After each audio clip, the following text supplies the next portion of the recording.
Que a graça e a paz do Senhor esteja connosco. Que leitura fantástica. Muito obrigado, Inês, pela leitura da palavra do Senhor. Toda a gente acordada? Cansada? Já vamos em uma hora de culto, não é? Então, está tudo bem? É preciso levantar e sentar novamente? Não? Ok. Em 1519, um homem chamado Hernán Cortés, acho que disse bem, Hernán Cortés, e os seus conquistadores entraram pela primeira vez no México. O México era até então um povoado fechado em si mesmo, os astecas, como hoje nós conhecemos. Quando eles lá chegaram, eles ficaram, os nativos ficaram muito surpreendidos por eles estarem bastante interessados por um certo metal amarelo, assim uma coisa, havia grande interesse por aquele metal amarelo. Que metal era esse? O ouro, não é? Eles perguntavam-se para que o ouro. Os astecas conheciam o ouro. Era um metal facilmente moldável, portanto eles usavam-no para fazer joias, usavam-no para fazer algumas imagens, mas até mesmo para fazer algumas trocas comerciais. O pó de ouro servia para algumas trocas comerciais, mas não muito. Normalmente quando um asteca queria comprar alguma coisa, usava uma de duas coisas. Ou os bagos de cacau, ou rolos de tecido. Usavam essas duas coisas, não o ouro em si.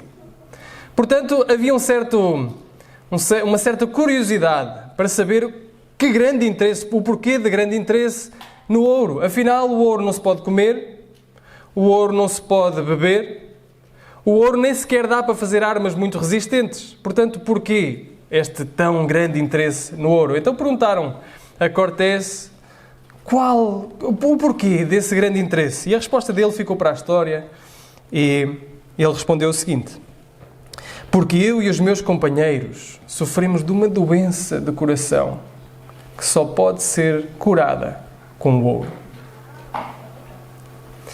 Nós podemos achar isto irónico, não é? Alguém dizer isto?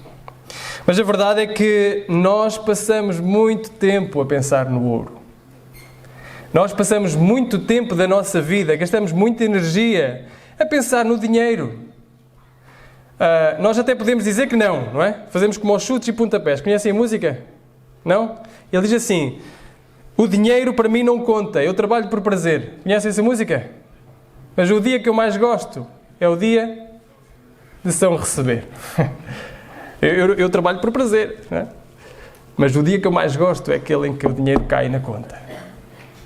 Passamos muito tempo a pensar no dinheiro, no salário, trabalhamos para isso, gastamos energias para isso e depois fazemos folhas de Excel para ver como, dependendo da nossa organização ou não é? Como é que nós gastamos o dinheiro que temos, como é que o dinheiro chega para as nossas despesas. Se sobrar algum, o que é que nós fazemos esse dinheiro? Investimos o dinheiro? Compramos alguma coisa com esse dinheiro? Nós passamos muito tempo da nossa vida a pensar no dinheiro, nas posses, no ouro em si, nos tesouros. Dinheiro é muito importante hoje, mas também já o era há 2000 anos atrás. Ou, aliás, a forma como o dinheiro influencia a nossa vida, a nossa energia, o nosso coração, era tão poderosa que Jesus dedicou uma parte do Sermão do Monte para falar sobre este assunto. Para falar sobre dinheiro. Ele vai mais longe, ele não fala só sobre dinheiro, ele fala sobre em quem realmente confiamos. No que realmente depositamos a nossa confiança, o que nós valorizamos acima de tudo, quem ou o que tem verdadeiramente o primeiro lugar na nossa vida. Até agora, Jesus no capítulo 6, e nós temos visto nas últimas duas mensagens, Jesus tem focado naquilo que é particular, não é? As esmolas dar em secreto, a oração em secreto, o jejum em secreto. Tem sido coisas de devoção particular. Agora Jesus volta a ser uma parte mais pública da nossa vida. A forma como nós vivemos a nossa vida. A forma como os tesouros influenciam a nossa vida. Na próxima passagem, se Deus assim permitir, iremos falar sobre o comer, o vestir, sobre a ansiedade que essas coisas criam na nossa vida. Portanto, Jesus vira-se para essa parte mais pública. A verdade é que nós acabámos de orar e vimos um fantástico sermão o domingo passado sobre a oração e a oração do Pai Nosso. E fomos ensinados a orar para que o nome do Senhor seja santificado, para que o reino de Deus viesse, para que a sua vontade fosse feita nesta terra assim como no céu, e afinal o que isso significa na nossa vida prática.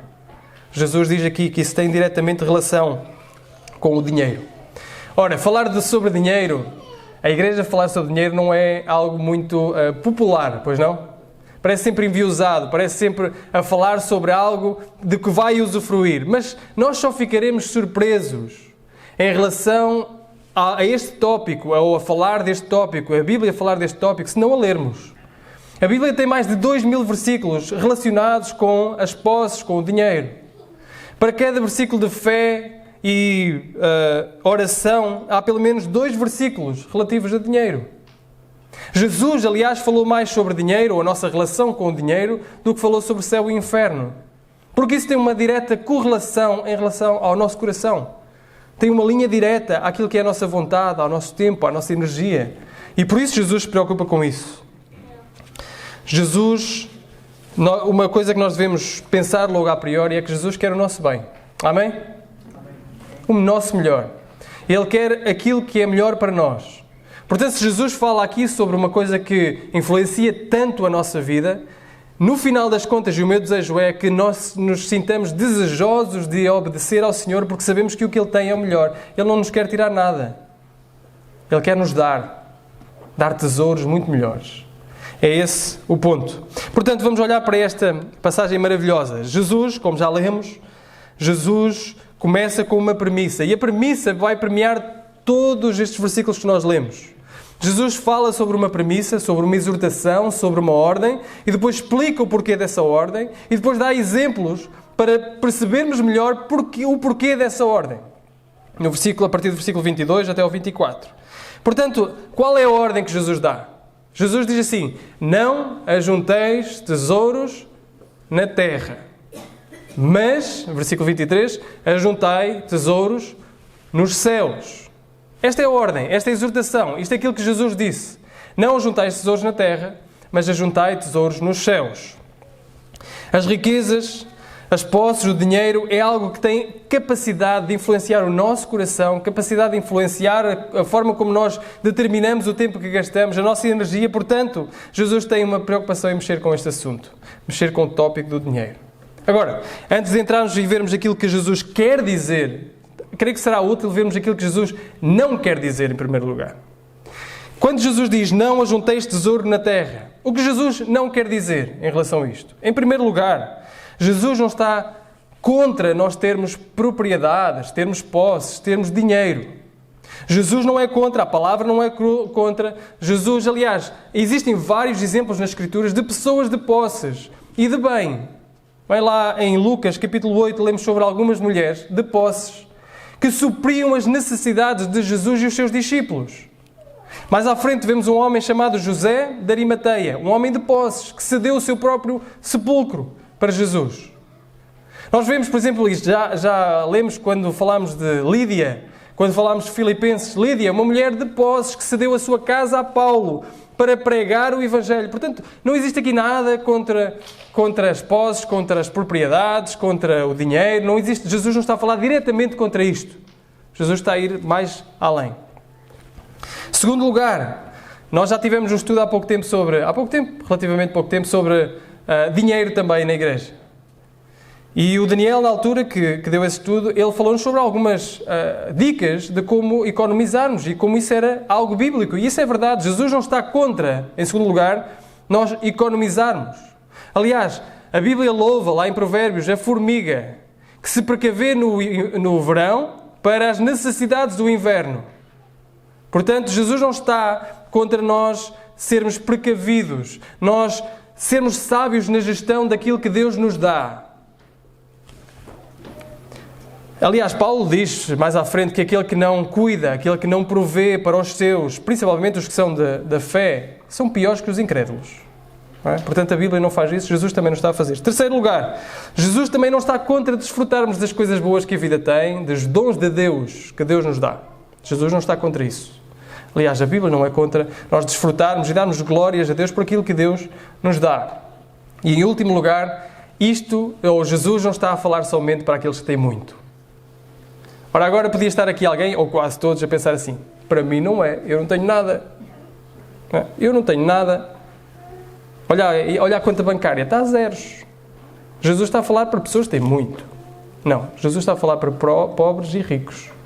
Jesus está a falar sobre atitudes de coração. Jesus está a falar sobre aquilo que Paulo diz lá fala a Timóteo, sobre o amor ao dinheiro, o amor às posses, a forma como isso influencia diretamente a nossa vida e a nossa devoção a Deus. Pronto, então Jesus não está a dizer isto, ok? Tudo bem? Certo? Então o que é que Jesus está a dizer? Quando diz, não ajunteis tesouros na terra. Ele explica no versículo 19, ele está a apontar em primeiro lugar para a temporalidade destes tesouros. Ele diz assim, olha, não ajunteis tesouros na terra, onde a traça e a ferrugem tudo consomem. Eu comprei este fato há pouco tempo. Tive que o comprar. Eu não gosto propriamente de gastar dinheiro em roupa, mas tive que o comprar porque vesti o meu fato de casamento, o que surpreendentemente ainda me serve, está bem?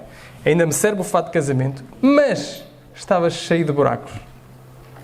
Estava cheio de buracos comidos pela traça. Sabem, a roupa pode ser muito fina, muito boa, mas não é imune à traça, ao consumir. Nem bolas de naftalina, não é? Já não se usa isso. Ela não é imune a isso. Jesus estava a falar para estas pessoas, dizer assim, olha, naquela altura, quem tinha muito dinheiro vestia-se muito bem, não é? Com linho fino, com púrpura. E Jesus está a dizer, olha, tudo isso pode ser muito bom, mas é temporal. A traça vem e consome. A ferrugem vem e estraga os teus bens. O teu arado acabadinho de comprar, novinho, já tem um ponto de ferrugem e isso corrói tudo. Vai acabar. Tu guardas as coisas no celeiro, entra um bicho e come. Tu plantas um grande campo, vem uma praga e devora. Não ajunteis tesouros na terra, porque tudo é consumido. Tudo é estragado, tudo é temporal. E para aqueles espertinhos que dizem assim, não, eu sou bom, eu consigo, eu venço os bichos, eu acampo-me ao lado do campo, eu acampo-me ao lado do celeiro, eu protejo com naftalina a minha roupa, todas essas coisas. Jesus diz assim, olha, mesmo que tu consigas fazer isso tudo, vem um ladrão e rouba. Vem um ladrão e rouba. Estás sujeito à malícia dos outros. E as casas na altura eram feitas de barro, aquilo era fácil. Abrir, meter a mão, tirar, correr. Vem o ladrão e rouba. Nos nossos dias, as nossas posses estão expostas a muito mais coisas. Estão expostas à traça, à ferrugem, aos ladrões, que são muitos. Não é? Nós temos visto em Portugal os efeitos disso. São muitos os ladrões. E mais, às inflações. Há pouco tempo na Venezuela, ouvi algumas histórias, nós temos lá alguns familiares, até era difícil comprar pão. Até pão era difícil comprar, devido à inflação. Estão sujeitos à inflação. Ao mercado imobiliário, à bolha imobiliária, aos mercados financeiros. Tudo isto é temporal, é isso que Jesus está a dizer. Tudo o que nós angariamos, de repente, pode sair, pode-se perder. Os irmãos já imaginaram que o dinheiro que nós temos no banco é algo digital? É um número. É algo que se o computador for abaixo ficamos sem dinheiro. É temporal.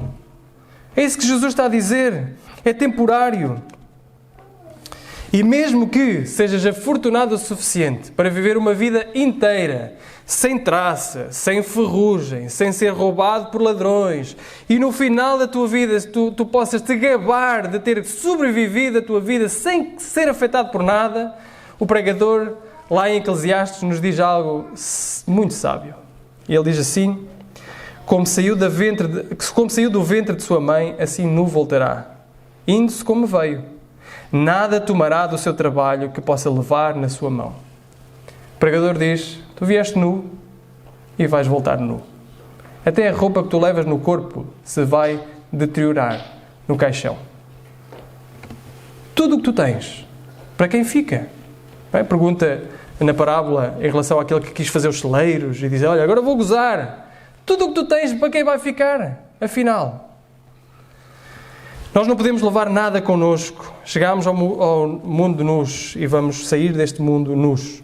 Os tesouros deste mundo são bons. Mais uma vez, reforçamos aquilo que Jesus não disse. Jesus não disse, não tem nada contra as riquezas ou contra as posses ou propriedades. Mas Jesus está a apontar, são limitados. Muito limitados. Mais limitados do que nós queremos fazer parecer. Os tesouros deste mundo, seja o dinheiro, seja as posses, seja o carro, seja outra coisa qualquer, são muito limitados. Mas Jesus diz que existe outro sítio onde nós podemos acumular os tesouros, não é? Diz lá no versículo 20: ajuntai tesouros no céu, onde nem a traça nem a ferrugem consomem, onde os ladrões não minam nem roubam. Mais uma vez, creio que nos ajuda, até porque Jesus não dá exemplos, o que é que significa ajuntar tesouros no céu. Nós podemos perguntar, ok, eu não junto tesouros na terra, o que é que significa ajuntar então tesouros no céu? Jesus não dá aqui exemplos do que é, especificamente nesta passagem. Mas ajuda-nos a perceber o que ele não quer dizer com isto, em primeiro lugar, como fizemos há pouco. Jesus não está a dizer, à semelhança daquilo que a Igreja Católica Romana ensinava na era medieval e continua a ensinar durante algum tempo, que aquilo que nós fazemos neste mundo serve de crédito para a eternidade e nós até podemos dispensar algum desse crédito para familiares mortos que precisem dela a fim de entrar no reino dos céus. Isso vai contra diretamente aquilo que as Escrituras ensinam da graça de nosso Senhor Jesus Cristo, da bênção e misericórdia que Deus tem em nós através de Cristo. Então não significa que nós compramos alguma coisa com um crédito, com aquilo que nós angariamos no céu. Não compramos nada. Então o que é que significa? Ele não diz ao certo, mas podemos ter uma ideia ao reler alguns versículos que estão no mesmo capítulo. Logo no início, lá no versículo 4, ou 3 e 4, quando fala de esmolas, o que é que ele diz? Mas quando deres a tua esmola, não saiba a tua mão esquerda o que faz a tua direita, para que a tua esmola seja dada ocultamente e o teu Pai que vê em secreto te recompensará publicamente. Saltamos para o versículo 6 e vemos: mas tu quando orares, entra no teu aposento e fechando a tua porta, ora a teu Pai que vê o que está em oculto, e o teu Pai que vê o que está em oculto te recompensará. Versículo 18, ou 17 e 18. Porém tu, quando jejuares, unge a tua cabeça e lava o teu rosto para não pareceres aos homens que jejuas, mas sim a teu Pai que está em oculto, e teu Pai que vê o que está em oculto te recompensará. No versículo seguinte, exatamente seguinte, Jesus diz assim: olha, não ajunteis tesouros na terra, mas ajuntei tesouros nos céus. Não será por acaso que versículos mesmo anteriores fala de recompensa e passado um versículo a seguir fala sobre tesouro. Sobre tesouro. Então o que é que isto quer dizer? Quer dizer que Jesus nos está a ensinar que gosta de recompensar, Deus gosta de recompensar o seu povo. Gosta de recompensar os seus filhos.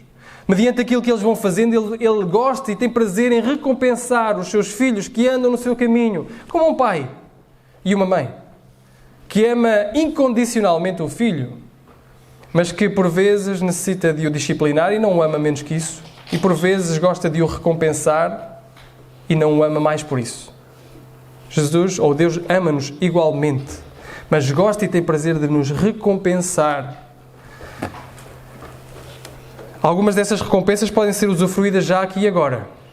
Ver uma oração respondida é uma recompensa maravilhosa, já aqui e agora. Nós podermos ver alguém a chegar ao Senhor através das nossas orações é uma recompensa já aqui e agora. Uma alegria imensa. Ver alguém a crer em Cristo. Ver as nossas próprias necessidades serem supridas e temos mais do que isso é uma recompensa já aqui e agora. Falámos no domingo passado sobre o pão nosso de cada dia, dá-nos hoje. E nós temos muito mais do que o pão. Não temos?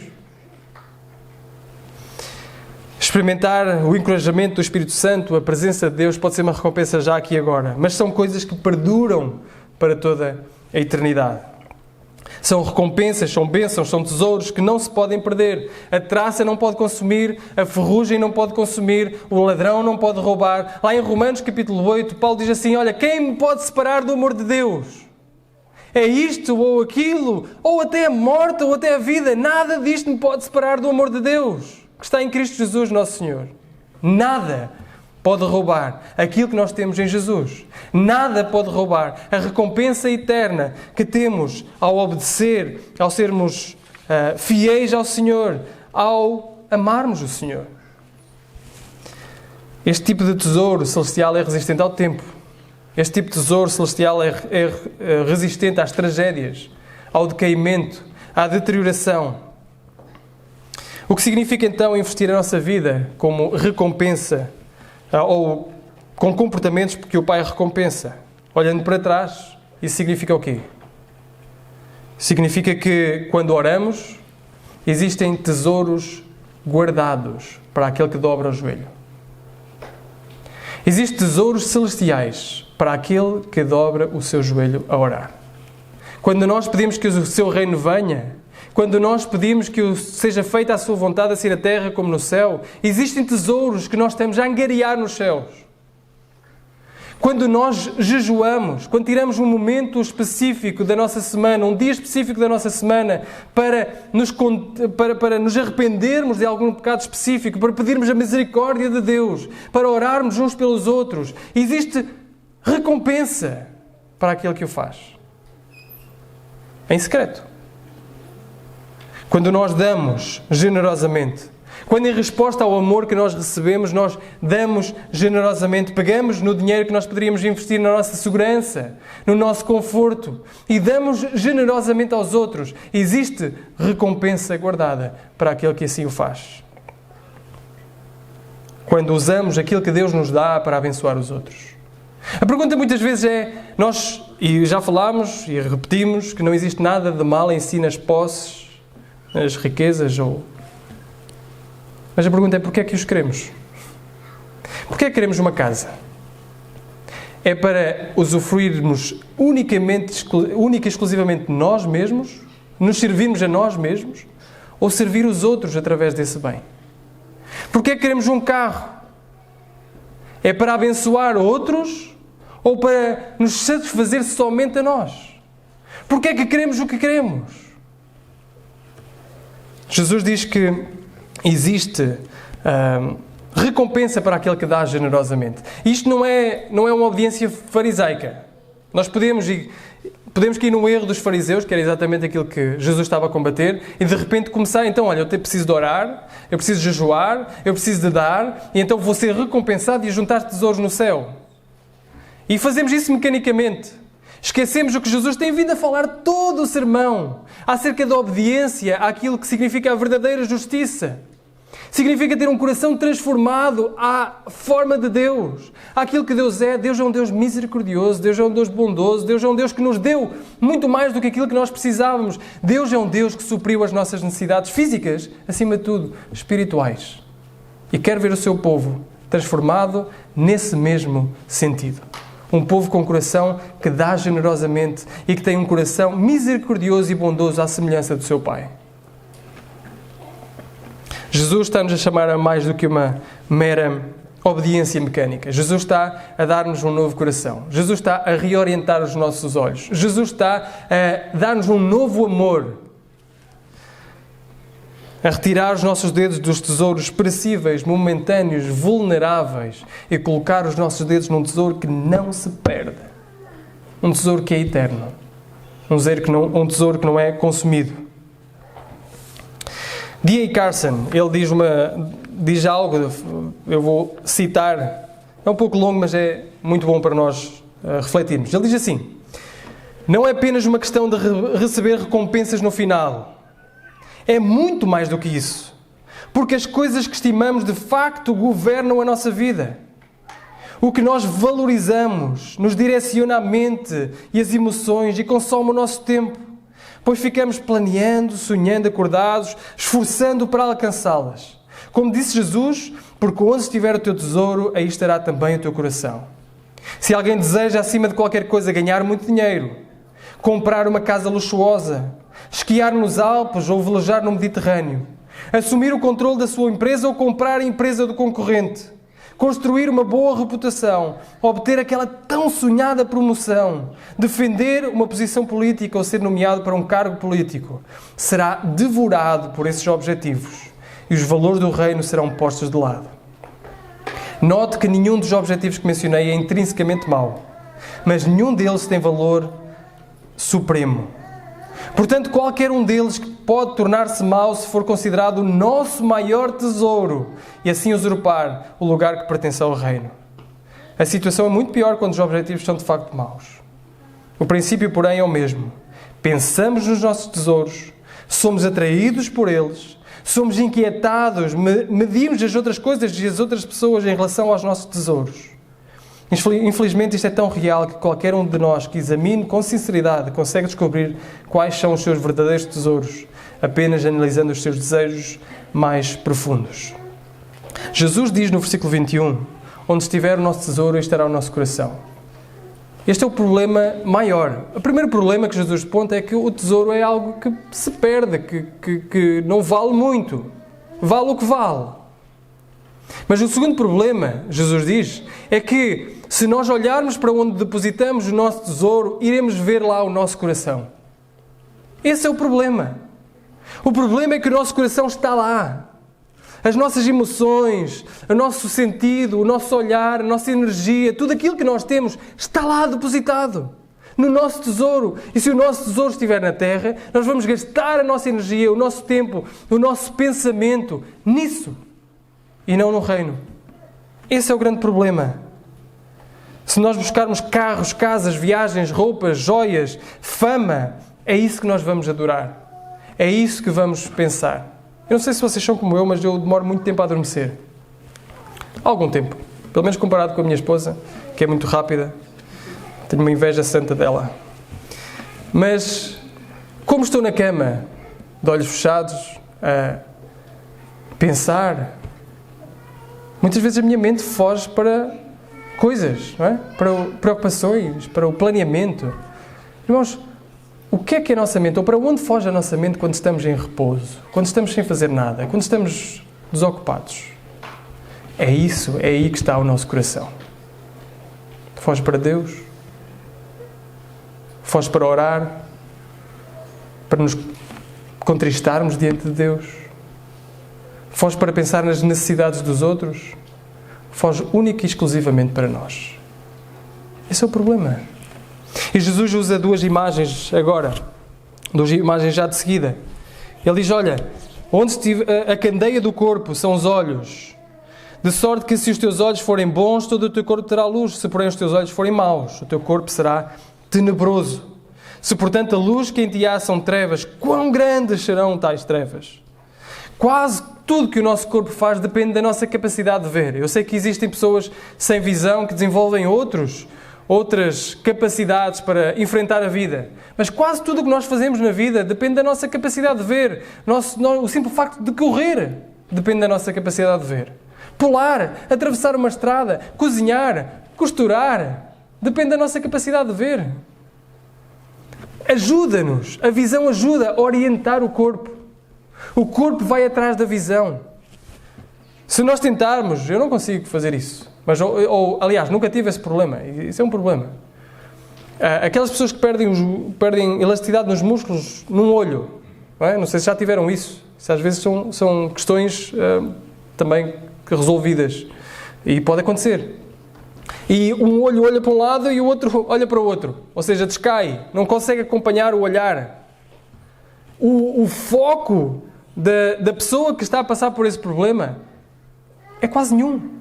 Não consegue focar, não consegue olhar, não consegue perceber o que está à sua volta. Quando os olhos olham para dois lugares diferentes. Aquilo que Jesus está a dizer é que, como seguidores de Cristo, nós precisamos de olhos que não dividem o seu foco. Que olham para uma só coisa.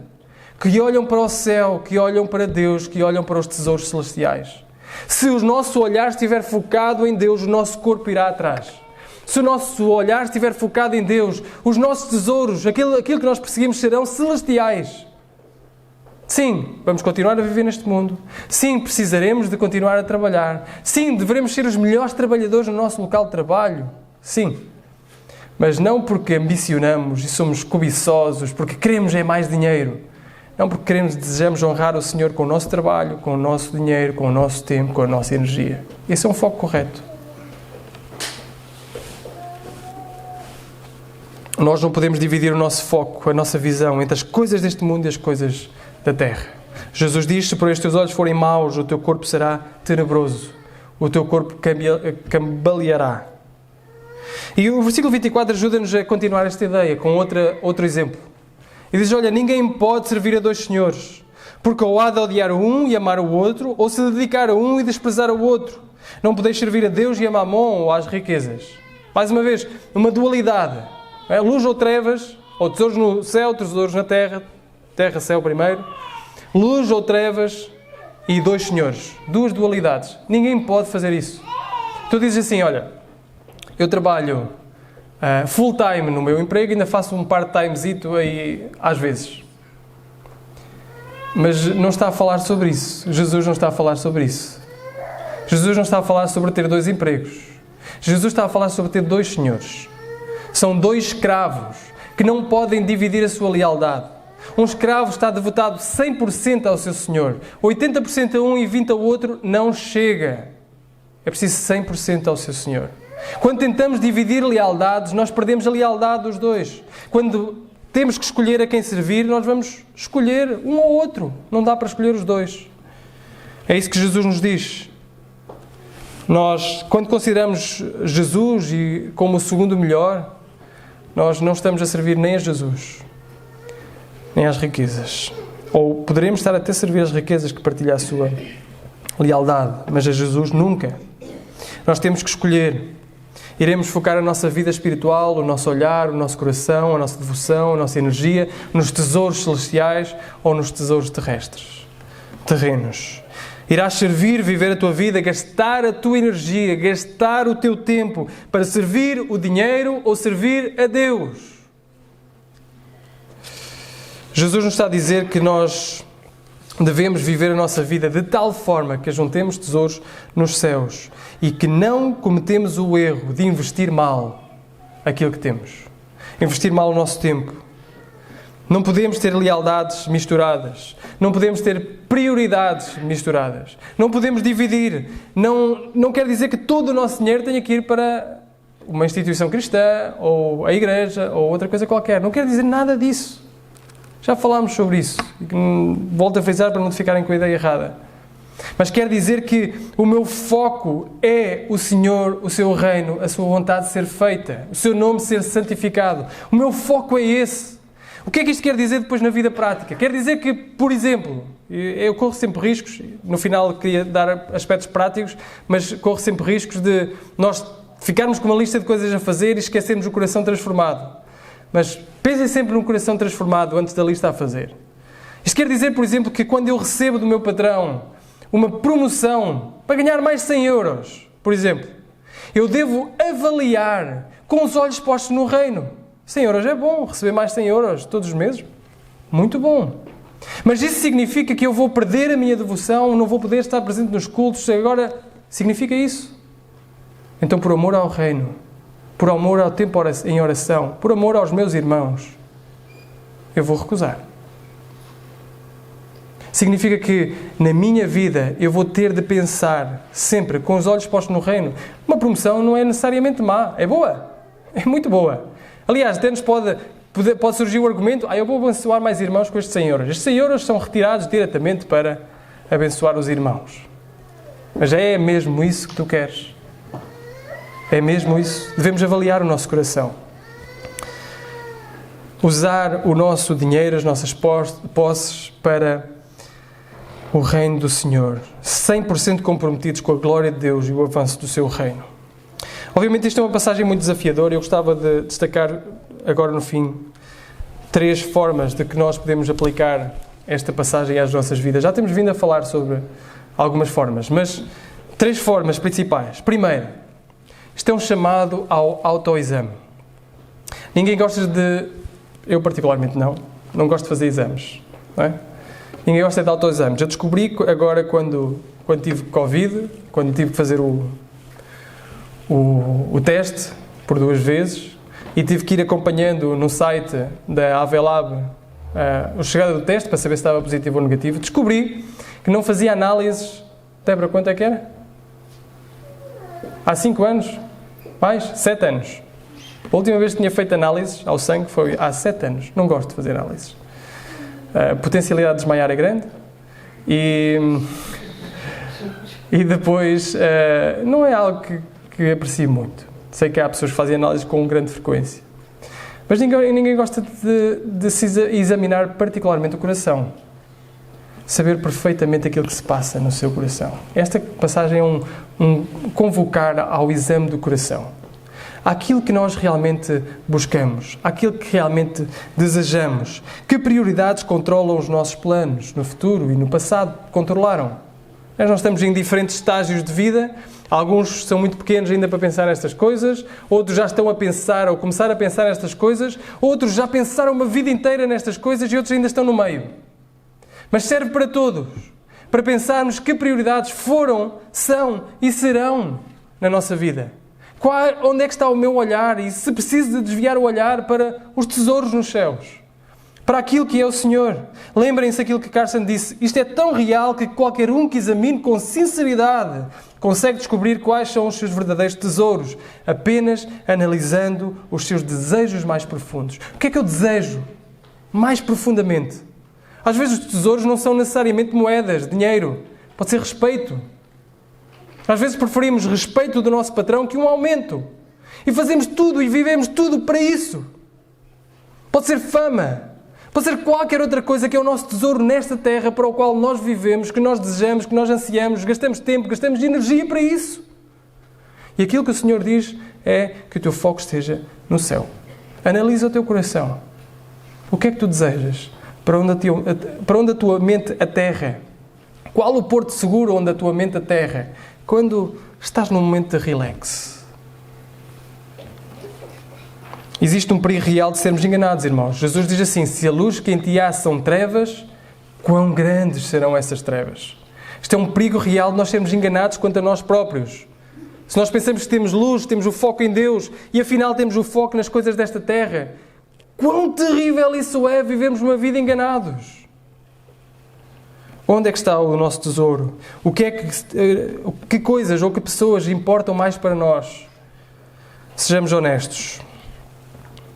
Que valores, que prioridades determinam tudo o que nós fazemos? Aliás, podemos fazer a pergunta ao contrário. O que é que nós mais odiaríamos perder? O que é que não suportamos perder? Se olharmos para a nossa vida, da forma como nós gastamos o nosso tempo, a nossa energia, o nosso pensamento, nós vamos perceber quais os nossos desejos mais profundos. Jesus, irmãos, não nos está a roubar um tesouro. Jesus está-nos a colocar as mãos num tesouro melhor, maior, mais seguro, que não se corrompe, um tesouro eterno. Então este é o primeiro chamado. Chamado ao autoexame. A segunda coisa, que não está aqui diretamente, mas creio que está bem explicada nas Escrituras e se aplica aqui. É um chamado à comunhão. Experimentem amanhã chegar ao vosso trabalho, chegar a algum amigo, algum vizinho, alguém que conversem e digam assim, olha, eu preciso de estar mais focado no Senhor e vou dar X para uma missão. Vou dar X para um ministério qualquer. O vosso amigo, se for sincero, vai dizer assim, tu estás louco! Andas-te sempre a queixar que não tens dinheiro para pagar as tuas contas. Andas-te sempre a queixar que não tens dinheiro para ir passear. Ainda agora eu fui para Punta Cana e tu ficaste na Praia da Barra. Tu estás louco! Guarda esse dinheiro e para onde tens umas férias a valer. Guarda esse dinheiro e trocas esse chasso velho com que tu andas. Guarda esse dinheiro. Tudo o que Jesus diz aqui é contracultural. É contraintuitivo. Por isso, isto é um chamado também à comunhão. Porque a Igreja, e deixem-me usar esta expressão, é um fundo de investimento celestial. Ajuda-nos a direcionar o nosso foco e o nosso olhar para as coisas que são celestiais. Quando nós ouvimos a palavra juntos, quando nós cantamos juntos, nós dizemos assim, afinal eu não sou maluco. Afinal há mais pessoas que creem como eu. Afinal eu tenho mais irmãos a ganhar tesouros nos céus. A investir as suas vidas, o seu tempo, a sua energia, o seu dinheiro nas coisas que são celestiais, na vontade de Deus e no reino do Senhor. Nós precisamos uns dos outros. Nós somos uma congregação, devemos ser uma congregação comprometida em arranjar tesouros ou juntar tesouros nos céus. Significa que nós devemos estar presentes na casa do Senhor. Significa que nós devemos até estar vulneráveis. Abrir o nosso coração para alguns irmãos terem a oportunidade de falar aos nossos corações quando veem que nossos olhos estão focados nas coisas terrestres, nas coisas deste mundo. Significa que nós podemos e devemos tirar tempo para falar, tomar um café com o irmão e abrir a nossa vida. e dizer, olha, esta tem sido a minha vida, veja alguma coisa de mal nela, ajuda-me a caminhar melhor e investir melhor a minha vida, o meu tempo, a minha energia, o meu dinheiro. Então, neste sentido, nós precisamos uns dos outros. É um chamado ao autoexame, é um chamado à comunhão. E, por fim, é um chamado à ação alegre, ou à alegre à ação e genuína ação. Não é só alegre, é alegre e genuína. Existem duas formas de nós respondermos. Podemos autoexaminarmos e ficarmos como estamos. Mas nós precisamos de agir também. Existe um modo melhor para responder. Este investimento alegre, genuíno, que parte de um autoexame, que parte de uma mudança de coração. Jesus está a reformular aquilo que amamos. Jesus está a reorientar os nossos corações. Jesus não está a dizer, Ele não está a dizer para nós sacrificarmos os nossos tesouros todos e melhorarmos e ganharmos o favor. Jesus está a dizer, olha, muda o teu coração, ou confia em mim para mudar o teu coração, e o teu olhar estará nas coisas celestiais, e tu servirás o verdadeiro Senhor. Isso depois influencia o resto. Jesus quer que nós persigamos a melhor alegria, o melhor tesouro, com a nossa vida, com o nosso coração. Quer que nos foquemos no que é certo, que sirvamos o Mestre. E como é que então um bom investimento se parece? Como é que isso se parece? Como é que isso é na realidade? Primeiro, meu amigo, se tu não és filho de Deus, a melhor maneira, não existe melhor, de investir a tua vida, fazer um bom investimento, é entregar-te a Jesus Cristo. Não existe melhor investimento que este. Entregar a tua vida a Jesus Cristo. Até este ponto podes ter andado a servir outros senhores, podes ter andado a servir, a olhar de uma forma errada para a vida. O que te quer, que te parecia bem, qualquer coisa que reluzia era ouro, como se costuma dizer. Mas agora és confrontado com o bom tesouro, com o tesouro celestial, que não se perde, que não acaba, que nunca será devorado. Esse é o verdadeiro tesouro. Portanto, como é que se parece um bom investimento? Em primeiro lugar, entregar a tua vida a Jesus Cristo. Confiar nele como teu Salvador. Confiar nele como teu Senhor. Jesus morreu arcando o nosso castigo. Jesus foi até àquela cruz, morreu, ressuscitou para nos dar um tesouro maior, um tesouro melhor. Esta é a primeira forma que nós podemos dedicar a nossa vida. Investir a nossa vida no tesouro melhor. Confiarmos em Jesus Cristo, se confessarmos a Jesus como Salvador, como Senhor, traz um tesouro fantástico. No final, estarei sempre disponível para alguém que queira tirar e falar mais sobre isto. E se és crente, como isso se parece? Se és seguidor de Jesus, como é que esta estratégia de investimento alegre se parece? Não quero ser muito específico, mais uma vez, não quero dar uma lista de regras, mas há algumas indicações das Escrituras para isso. Esta passagem é um chamado à ação. Vamos fazer-nos ocupados em acumular tesouros nos céus. Vivamos com as graciosas recompensas de Deus em mente. Como? Oremos pela propagação do Evangelho, como já falámos. Oremos, passemos tempo em oração. Existe recompensa para aquele que se ajoelha diante de Deus. Tiremos tempo na nossa semana para jejuarmos, para orarmos, para nos arrependermos de pecados específicos na nossa vida, pedirmos a misericórdia do Senhor, orarmos por irmãos no Afeganistão, orarmos por irmãos na nossa localidade, orarmos por pessoas que creiam em Jesus Cristo, mais pessoas que creiam em Jesus Cristo na nossa localidade e além. E sim, deves dar dinheiro. Ninguém gosta de que lhe mexam no bolso, não é? Mas Jesus, mais uma vez, Ele não quer mexer no bolso. Ele quer dar uma coisa muito melhor. Dinheiro é demasiado bom, é demasiado poderoso, tem uma influência tremenda sobre as nossas vidas. E nós podemos pensar que estamos a servir o Senhor e de repente já não estamos a servir o Senhor. Com o nosso dinheiro, com as nossas posses. Lloyd Jones, estou prestes a terminar, ele conta uma ilustração fantástica acerca disso e acerca de muito que é a nossa vida. Ele fala sobre um lavrador. Um lavrador que surgiu em casa, chegou a casa muito alegre. Ele estava, não cabia em si de contente. Alegríssimo, é assim que se diz? Cheio de alegria. Foi ter com a esposa e disse: mulher, nós tivemos 2 bezerros. 2 bezerros lindíssimos, fortes. Um branco e um vermelho, são lindíssimos. Olha, eu fiquei tão contente que o meu primeiro intuito, a minha primeira direção foi dedicar um deles ao Senhor. Eu vou dedicar um bezerro ao Senhor. Quando chegar o tempo certo, eu vou vender um e vamos ficar com o dinheiro para nós e vamos vender o outro e dar o dinheiro ao Senhor. Vou dedicar um bezerro ao Senhor e o dinheiro da venda desse bezerro será para o Senhor. A mulher disse, tudo bem, acho muito bem. Mas qual deles é? Qual será o do Senhor e qual será o para nós? Não te preocupes com isso, mulher. Não te preocupes com isso, eu trato disso. Mais à frente a gente decide, não tem problema nenhum. Passado alguns meses, o homem entra em casa, mas desta vez muito cabisbaixo. Muito triste. A mulher pergunta, o que é que se passa? E ele diz, o bezerro do Senhor morreu. E ela, sempre perspicaz, pergunta, mas como é que tu sabes que é o bezerro do Senhor? Tu ainda não tinhas decidido? Disseste-me que ainda não tinhas decidido qual era o bezerro do Senhor? Ele, não, eu na hora decidi. Era o branco. E o branco morreu, o bezerro do Senhor morreu. Podemos até achar uma certa graça numa história como esta, mas Deus nos livre de rirmos de nós mesmos. É sempre o bezerro do Senhor que morre.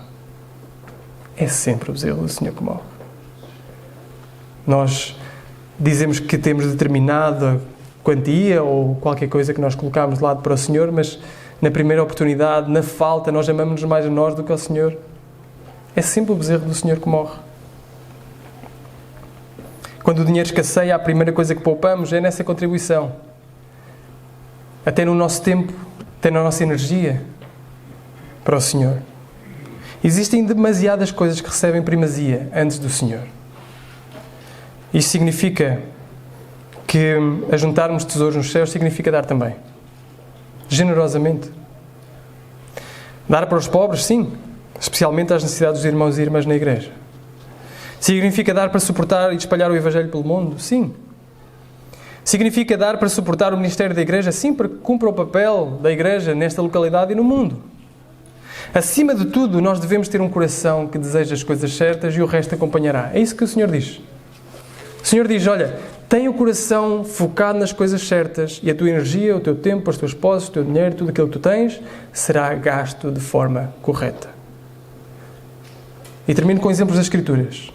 Havia um certo jovem, nós conhecemos a história, que chegou a Jesus e disse assim, olha, eu quero te seguir. O Senhor diz, olha, vai, vende tudo quanto tens, dá aos pobres, e depois vem e segue-me. O que é que aconteceu a esse jovem? Saiu. Triste, cabisbaixo, porque amava mais as riquezas que ao Senhor. Por outro lado, vemos um homem cheio de posses, que se encontrou com Jesus lá do cimo de uma árvore. O seu nome era Zaqueu. Jesus diz, olha, vem e desce, entrou com ele, comeu com ele, o seu coração foi transformado e sem Jesus dizer uma só palavra, Zaqueu disse, eu quero vender, ou eu quero dar metade das posses que tenho para aqueles que necessitam. Jesus conta uma parábola em Mateus capítulo 13.